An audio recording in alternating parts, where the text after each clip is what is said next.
making bump dates. This week baby pal is the size of a Matchbox car. So here we have a little car. There we go. A little Matchbox car.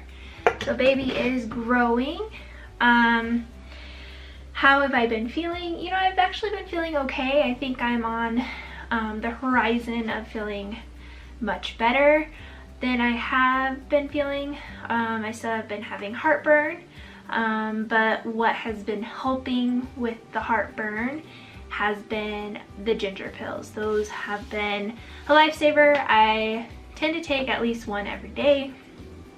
Also, I think they've helped a little bit with my appetite, or maybe that's just been coming back a little bit itself. Pregnancy and baby purchases. So we didn't really make any pregnancy purchases, but Jamie did buy this book. It's called Hello in There, and it's a poetry to read to the unborn baby. And she read a few of the poems, and I wouldn't say it's the best poetry. It was just kind of odd. I don't know, we'll probably read different books to the baby and sing different songs to the baby while they're in the womb and when they're out of the womb. But it was, you know, not a bad purchase, just not our favorite one. What did we learn about baby this week? Baby's nose is forming, their eyebrows are growing, they are starting to get hair if they're going to have hair on their head. Their body is starting to get longer to catch up with their head.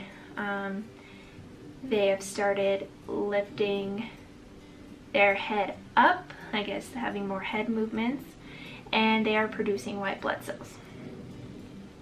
Am I craving anything or having food aversions? Food aversions are still there, but like I said, I have noticed my appetite coming back a bit. Like I can start eating more normal meals. This week I've been craving strawberries and waffles. I'm eating a lot of waffles. I think mostly because they're just easier to snack on. Throw it in the toaster and have that to snack. So that's been nice. And then always just having fruit near has been really important for me. Biggest celebration this week. 2 ladies make a baby. If you are not following their YouTube channel, go follow them. Caitlin and Chelsey, they just did their transfer, and we are so excited for them. We are keeping our fingers crossed, sending lots of positive vibes and baby dust. We cannot wait for your beta results. We are so excited for you too.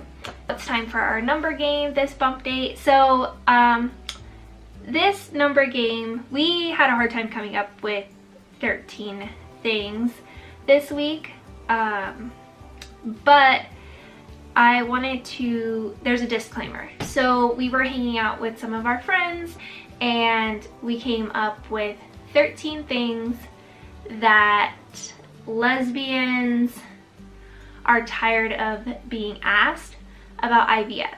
Now this was more just a humorous thing that we were talking about back and forth, and most of these questions we actually don't mind when people ask us. It's how people ask. So some of these have a way of being asked that are that's kind of like, why would you ask that, or why would you ask that in that way? And although we have devoted our channel to being as informative as possible, and of course anybody who is actually interested in going through IVF or reciprocal IVF, we welcome all types of questions. We don't mind being asked. We want to be as informative and helpful as possible for you guys. So in no way is this meant to be offensive. It's just a little fun thing that we came up with a few of our friends. So number 1 is, who is going to play the dad role? Obviously, we are both mothers. Which one of you is the mom? So we are both a mom, and I feel like almost every lesbian couple can relate to that question, no matter what process they went through to become parents. What does the dad look like? Again, there's not a dad in our family. There are 2 moms. Number 2, The sperm came from a donor, so we have a donor, and that's what they're going to be known as.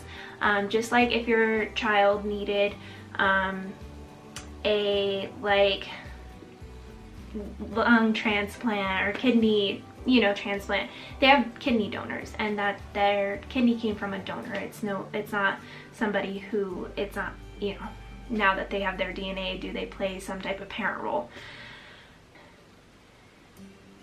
How did you pick who was going to carry? We put a vlog out, why, it's a while back ago, but why we chose who's going to carry, for those who don't know us. But like our friend said, a lot of times it's pretty obvious why you choose who's going to carry. And not in all circumstances at all. What is reciprocal IVF? So that one is, we don't mind being asked that, obviously, at all, but it's more like the annoyance, like, what is reciprocal IVF? Like, more a condescending way of asking. How much did you pay? Did the shots hurt? That one's just kind of, yeah, the shots hurt. I mean, they're shots. Did your insurance cover it? We've been completely honest on our channel, so we obviously haven't mind too much the questions. How did you pick the donor? Is the donor going to be involved? What if it doesn't work?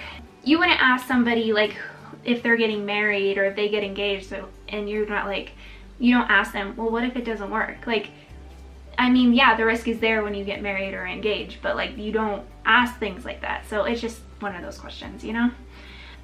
Do you have a picture of the donor? I don't know. You don't ask somebody, like a single mom, like why they chose to have that man, you know, as their baby daddy. And this one was something that was discussed between Jamie and somebody else who did reciprocal IVF, where they use their eggs and their partner is carrying the baby. So we have encountered that when somebody asked about our journey or, you know, how we created our family, they got like this, so all you did was donate the egg. That's frustrating for them because what they went through for egg retrieval is intense and just as important as pregnancy, because it is what has provided the embryo that has become our baby. So yeah, hopefully none of you guys are too offended, because it was just something that we were joking about and whatnot. So that wraps up week 13 bump dates. I will show you guys the bump. It is, it's always hard to show from this. I promise when we move I will be in a better room, but as of right now, this is the room I'm in. So yeah, that's the little bump. It's coming out slowly.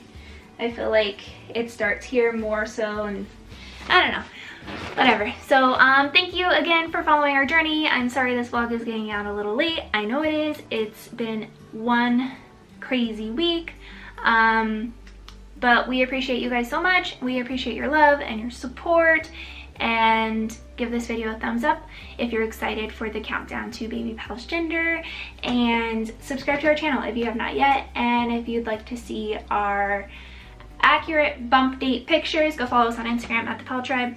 And again, we appreciate you guys. Bye.